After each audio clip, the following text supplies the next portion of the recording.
정청래 의원이 당대표에 선출됐습니다. 들어보시죠. 12.3 비상계엄 내란을 통해서 대원군에게 총을 빌려서 국회로 쳐들어왔습니다. 헌법을 공격하려 했고 헌법을 파괴하려 했습니다. 그리고 실제로 사람을 죽이려 했습니다. 거기에 대한 사과와 반성, 그것이 먼저입니다. 그러지 않고 저는 그들과 악수하지 않을 것입니다. 자, 국민의힘과 악수하지 않을 것이다. 강경한 메시지가 나왔습니다. 그러자 야당은 이렇게 비판합니다. 정 대표 야당에 대한 적개심 표출한 초유의 여당 대표, 집권 여당 대표로서 법사위원장 시절에서 벗어나 소통과 대화의 장에 나서라. 안철수 의원, 야당과 손잡지 않겠다는 건 선전포고이며 입법 폭주를 예고한 거다. 조기현 변호사님. 예. 일단은 굉장히 이 결과가 놀라운데 많은 이 야당 의원들은 이재명 대통령의 마음이 정청래 대표가 아니라 박찬대 의원 쪽에 있다라고 해석했는데 당원들이 이재명 대통령이 원하는 후보가 아니라 굉장히 뭐랄까요? 더 뚜렷한 선명성 있는 정청래 의원을 당대표로 만들었다. 여기에 굉장히 혼란스러워하는 분들도 많던데 어떻게 보십니까? 글쎄요, 저는 그게 이재명 대표의 의중이 누구한테 있었다. 이거는 이번 당권 레이스에 직접 참여했거나 주변의 의원들의 해석론이고 당원들은 그렇게 생각하지는 않은 것 같습니다. 그러니까 어떤 후보를 대통령이 더 마음에 두고 있느냐가 이번에 기준은 아니었던 것 같고 이번 전당대회 기준은 그게 아니었다. 두 분 누가 되든 이재명 대통령, 이재명 정부의 성공을 위해서 할 것이다라는 거에 대해서는 의심의 여지는 없었고 그렇다면 어떤 당대표여야 되느냐. 지금 시점상에 그 요구가 모아진 게 정청래 대표였다 이렇게 보여집니다. 당권 레이스 과정에서 보면 이제 실제 두 분의 리더십은 완벽히 차이가 있죠.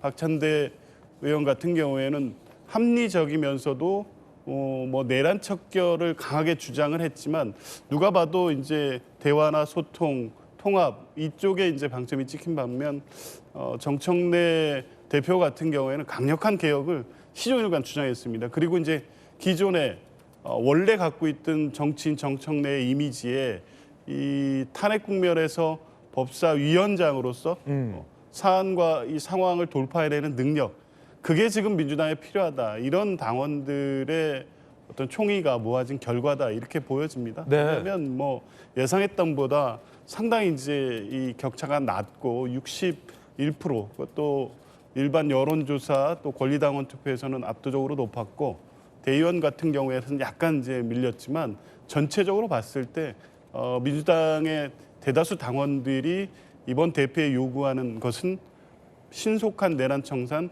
그것을 위해선 강력한 개혁 리더십 이게 이제 정청래로 자연스럽게 모아졌다 이렇게 보입니다. 네, 정청래 당대표가 강선우 의원의 울타리가 되겠다라고도 했습니다. 강선우 의원과 통화했습니다. 다시 힘내서 의정활동 해주길 든든한 울타리가 되겠습니다라고도 밝혔습니다. 그러자 야당에서 주진우 의원이 이렇게 비판했습니다. 한마디로 국민과 싸우자는 것이다 라며 비판했는데 곽규택 의원님 야당을 향해서 악수하지 않겠다. 내란 해산 정당 해산 얘기도 좀 꺼냈고요. 예. 강선우 의원에 대해서는 울타리가 되겠다. 어떻게 보십니까? 지금 여야 간에 악수를 하지 않겠다 이렇게 이야기를 했는데요. 저 문제는 조금 심각한 게 지금 여야의 문제라기보다는 다수당의 대표가 소수당을 무시하고 가겠다 이런 이야기거든요. 사실 다수당 대표가 되면 그래도 국회를 통한 어떤 협치 그리고 국정의 공동 운영 이런 면에서 소수당의 또 협조를 받아야 될 부분이 있기 때문에 소수당과 어떻게든 대화를 하겠다 이렇게 보통 이야기하는 게 보통인데 소수당과 전혀 이제는 대화를 하지 않겠다는 선전포고나 다름없어서 소수당 입장에서도 별로 악수하고 싶지는 않아요. 예, 이제 서로 이제 각자 우리도 악수하고 싶지 않다. 각자 갈 길을 가자 그런 것이고 네. 정청래 대표의 경우에 지금 대표가 된 다음에 제일 처음 페이스북에 올린 것 중에 하나가 강선우 의원하고 통화를 해서 위로를 했다 이거거든요. 물론 대표가 된 다음에 당 소속 의원한테 통화해서 위로할 수는 있습니다. 근데 그것을 페이스북에 공개적으로 했다는 거거든요.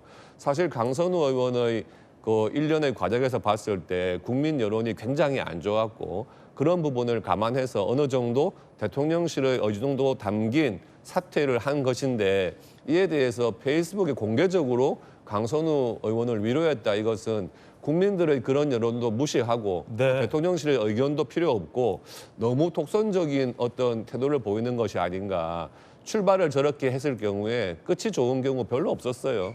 예, 앞으로 한번 두고 보죠. 강선우 의원의 든든한 울타리가 돼주겠다. 정청래 신임 당대표가 이런 메시지를 특별히 강조해서 올렸는데 김유정 의원님 어떻게 보십니까? 뭐 인사청문회 끝나고 나서 그 여러 가지 이제 그 후과가 있다고 해야 될까요? 여파가 상당했었죠.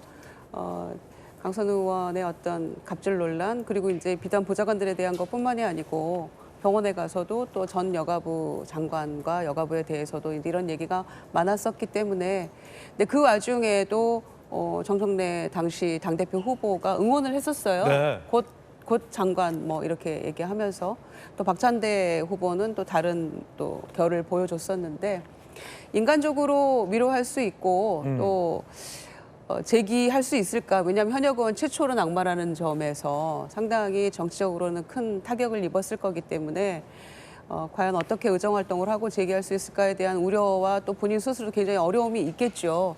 그런 점에서 신임 당대표가 후보 시절과 일관되게 위로하면서 인간적으로 용기 주고 할 수 있다고 생각합니다. 그런데 그와 동시에 저는 이 문제의 본질은 갑질을 당한 보좌관들에 있는 거 아니겠습니까? 그 부분에 대한 것들을 앞으로 신임 당대표로서 어떻게 제도를 개선해 나가고 그다음에 이런 문제가 다시 없도록 어떤 방식으로 개선해 나갈 것인가 거기에 대한 강력한 의지를 동시에 표명해 주는 게 맞았다고 저는 생각하는데 그 부분이 빠지고 오직 강선우 의원 그리고 그 울타리가 되겠다. 그럼 그걸 보는 보좌관들은 어떤 마음일까라는 생각을 해봤습니다. 정육진 변호사님. 네네. 일단은 정청래 대표가 조금 전에 이제 김유정 의원님 말씀하신 것처럼 곧장관이라고 그랬어요. 그 이야기를 듣고서 어떤 생각이 드느냐. 이재명 대통령의 마음이 명심이 강선우에게 있구나. 그렇게 생각을 했었거든요. 그런데 예측이 벗어났어요. 그거 어떻게 됐습니까? 결국은 강선우 후보자가 낙마했단 말이죠. 그렇다라고 하면은 이재명 대통령의 마음은 강선우에게 곧장관일 정도로까지는 없었던 거 아니냐. 전 개인적으로 그런 생각을 했는데 그러면 이 정도에서 마무리를 하거나 아니면 좀 전에 곽 의원님 말씀하신 것처럼 그 강선우 의원을 위로한다고 하더라도 좀 드러나지 않게 했었어야 됐는데 이거는 대놓고 노골적으로 거의 제 일성으로 강선우 후보자, 강선우 의원을 위로한다. 이런 이야기 아니겠습니까? 이거는 제가 봤을 때 당과 대통령실이 조금 엇박자 있는 것이 아닌가? 저는 그런 생각이 벌써부터 들어가지고 애당초 박찬대 그 후보자를 이재명 대통령이 지지한다라고 많은 사람들이 알고 있었는데 박찬대 후보자가 이제 패한 건 패한 거예요. 그런데 어떻게 패했습니까? 제가 봤을 때 거의 뭐 더블 스코어 정도 이렇게 차이가 난 걸 보니까 조금 그 정권 초기에 여권의 기류도 이렇게 만만치는 않은 것 같다. 그런 느낌이 듭니다. 네, 정육진 변호사님 의견까지 전해드렸습니다.